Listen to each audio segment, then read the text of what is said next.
ناظرین، آج بات کرتے ہیں ایک شاندار فرینڈشپ کی، دو عظیم ہستیوں کی، دو عظیم دوستوں کی۔ یہ بڑی کمال کی داستان ہے، اور یہ کون سی شخصیات ہیں؟ میرے نبی کے پہلے خلیفہ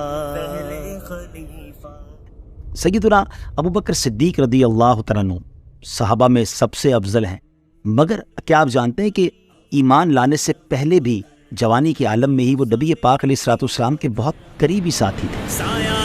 مصطفیٰ ابو بکر یار غار مصطفیٰ ابو بکر خلیفۃ المسلمین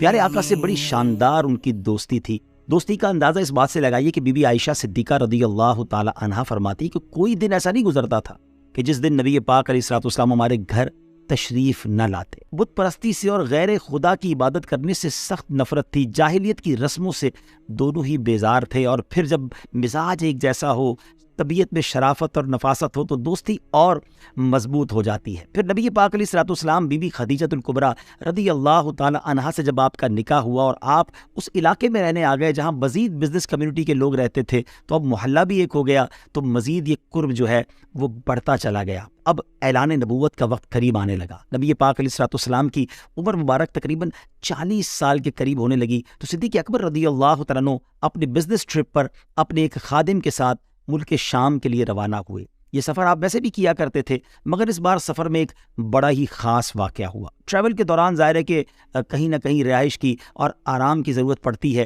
مگر اس زمانے میں ہوٹلز اور موٹیلز تو نہیں تھے، ایک کلیسا تھا، رات کا وقت تھا، تو آپ نے چاہا کہ اس اندھیری رات میں باہر رہنے سے بہتر ہے کہ اس کے اندر جا کر آرام کر لیا جائے۔ تو اس کلیسا کے دروازے کو کھٹکھٹایا گیا، ایک اندر سے خادم باہر آیا اور اس سے کہا گیا کہ ہمیں اندر یہاں رات گزارنے کی اجازت دی جائے۔ وہاں پر ایک راہب ہوتا تھا جو ان کا اس زمانے کا پادری آپ سمجھ لیجئے، جو خادم تھا، اس نے کہا کہ ہمارے یہاں رات گزارنے کی اجازت نہیں ہوتی، ہمارے راہب صاحب جو ہیں، ہمارے جو چیف ہیں، ان کی بڑی عجیب سی شرط ہے کہ یار رات وہی گزار سکتا ہے جس نے کبھی کوئی گناہ نہ کیا ہو، کبھی کوئی خطا نہ کی ہو۔ تو اب حضرت ابو بکر صدیق رضی اللہ تعالیٰ عنہ بڑے حیران، اور آپ نے کہا کہ یہ تمہارا جو آقا ہے یا جو چیف ہے اس علاقے کا یا اس پوری عبادت گاہ کا، وہ یہ کیسے جان لیتا ہے کہ کس نے غلط کام کیا یا نہیں کیا؟ اس نے کہا وہ کسی کے گناہوں کو بھانپ لیتا ہے، کسی کی خطاؤں کو بھانپ لیتا ہے، تو اگر بندے نے گناہ نہیں کیا تو وہ بھی اسے پتہ چل جاتا ہے۔ بہرحال انہوں نے کہا کہ جا کے پوچھ لو، اگر اجازت ہے تو ہم آ جاتے ہیں اندر۔ تو اب یہ خادم اندر جا کر بتانے لگا کہ دو لوگ آئے ہیں، ایک آقا ہے، ایک غلام ہے، بزنس ٹرپ پر نکلے ہیں، مکہ سے آئے ہیں اور وہ اس کلیسا میں رات گزارنا چاہتے ہیں۔ تو راہب فوراً چونک گیا اور کہا کہ پوچھو مکہ وہی بستی تو نہیں جو پہاڑوں کے درمیان یہ بستی ہے، اور آنے والوں کا نام بھی پوچھ کر آنا۔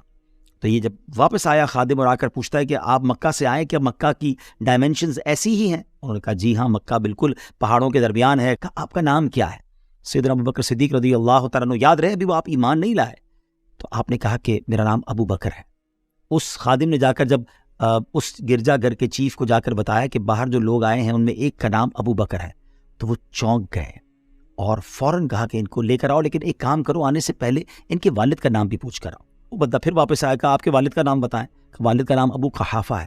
جیسے ہی جا کر اندر نام بتایا گیا تو اب وہ شخص چونک گیا اور بہت زیادہ احترام کے ساتھ کہا کہ ان کو اندر لائیں۔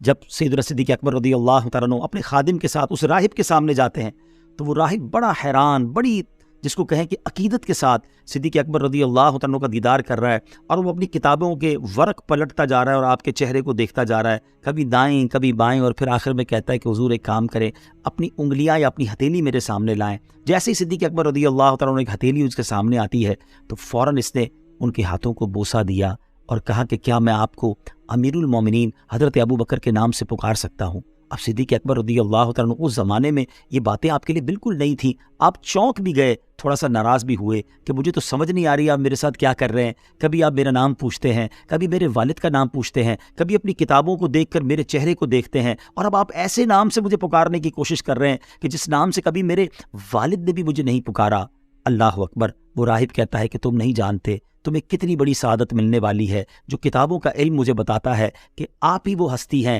کہ ان قریب جب آخری نبی صلی اللہ تعالیٰ علیہ وسلم مبعوث ہوں گے، آپ ان کے وزیر ہوں گے اور ان کے دنیا سے پردہ فرمانے کے بعد آپ ان کے جانشین بھی بنیں گے۔ یاد رہے کہ جب آپ پر یہ اللہ تبارک و تعالیٰ کے فضل کا سورج طلوع ہو تو مجھے دعاؤں میں ضرور یاد رکھیے گا۔ حضرت ابوبکر صدیق بڑے حیران تھے کہ یہ کیسی باتیں ہو رہی ہیں۔ بہرحال رات آپ نے وہاں گزاری اور صبح جب آپ واپس جانے لگے تو ذہن میں یہی خیالات گردش کر رہے تھے کہ یہ کتنی عجیب بات اس راہب نے کہی ہے۔ اپنے ٹرپ کے بعد جب آپ مکہ مکرمہ پہنچے تو ابو جہل جو تھا اس سے ملاقات ہوئی۔ ابو جہل نے کہا، اے ابوبکر، تم جانتے ہو کہ تم جس کے دوست ہو جن کا نام محمد ہے کچھ دنوں سے بڑی عجیب باتیں کر رہے ہیں، وہ اللہ کی بات کرتے ہیں، وہ فرماتے ہیں کہ میں ایک ایسا دین لے کر آیا ہوں، اللہ کا پیغام لے کر آیا ہوں، اور بتوں کے خلاف بات کرتے ہیں، مجھے ان کی کچھ باتیں سمجھ نہیں آ رہی۔ اب صدیق اکبر رضی اللہ تعالیٰ عنہ سوچنے لگے، کچھ راہب نے بھی کہا تھا، ایک نئی خبر بھی مل گئی ہے۔ پیارے آقا علیہ الصلوۃ والسلام کو تلاش کرتے ہوئے ابو طالب کے گھر پہ جاتے ہیں، نبی پاک علیہ الصلوۃ والسلام ایک جگہ ملتے ہیں، میرے آقا علیہ الصلوۃ والسلام کے چہرے پہ مسکراہٹ ہے اور شاندار انداز سے سیدنا ابوبکر صدیق کا استقبال کرتے ہوئے فرماتے ہیں، اے ابوبکر، تمہیں اللہ کا آخری نبی اللہ کی طرف بلا رہا ہے، اسلام کی دعوت پیش کرتا ہے، اے ابوبکر تم سبقت لے جانے میں پیچھے نہ رہنا۔ ابوبکر صدیق رضی اللہ تعالیٰ عنہ پہلے بھی کچھ سن کر آئے تھے، اور اب نبی پاک نے جب یہ اعلان کیا تو آپ نے کہا کہ حضور، میں نے اب تک تو یہ پڑھا ہے اور سنا ہے کہ جو اللہ کے نبی ہوتے ہیں ان کے پاس کچھ نشانیاں بھی ہوتی ہیں، اگر آپ بھی مجھے کچھ نشانی بتا دیں تو دل کو کچھ اور سکون مل جائے گا۔ اللہ اکبر۔ میرے آقا علیہ الصلوۃ والسلام نے مسکرا کر فرمایا، اے ابوبکر، کیا راہب کی باتیں بھول گئے؟ کلیسا کے اندر جو تمہیں اس نے پڑھ کر سنایا تھا، کیا یہ نشانی کافی نہیں ہے؟ اللہ اکبر۔ صدیق اکبر رضی اللہ تعالیٰ عنہ حیران ہو گئے کہ جو نبی ہزاروں میل دور اور پردے میں ہونے والی بات آج مجھے بتا رہا ہے، یقیناً یہ اللہ کے نبی ہیں۔ آپ نے فوراً کلمہ پڑھا، آپ مسلمان ہو گئے، اور سبحان اللہ، سب سے پہلے ایمان لانے والے مردوں میں آپ شامل ہو گئے۔ اے میرے پیارے اسلامی بھائیوں، یہ کیسی دوستی تھی، یہ کیسی محبت تھی کہ اسلام لانے میں بھی آپ نے، جس کو کہتے ہیں نا، کسی پس و پیش سے کام نہیں لیا، فوراً لبیک کہا، اور پھر اللہ نے اس دوستی کو کیسا دوام بخشا کہ آپ یار غار بھی بنے، اور سبحان اللہ آج بھی یار مزار ہیں۔ اللہ کریم تربت صدیق اکبر پر کروڑوں رحمتوں کی بارش نازل فرمائے، اور ہمیں بھی ان کے صدقے نبی پاک علیہ الصلوۃ والسلام کی سچی محبت نصیب فرمائے۔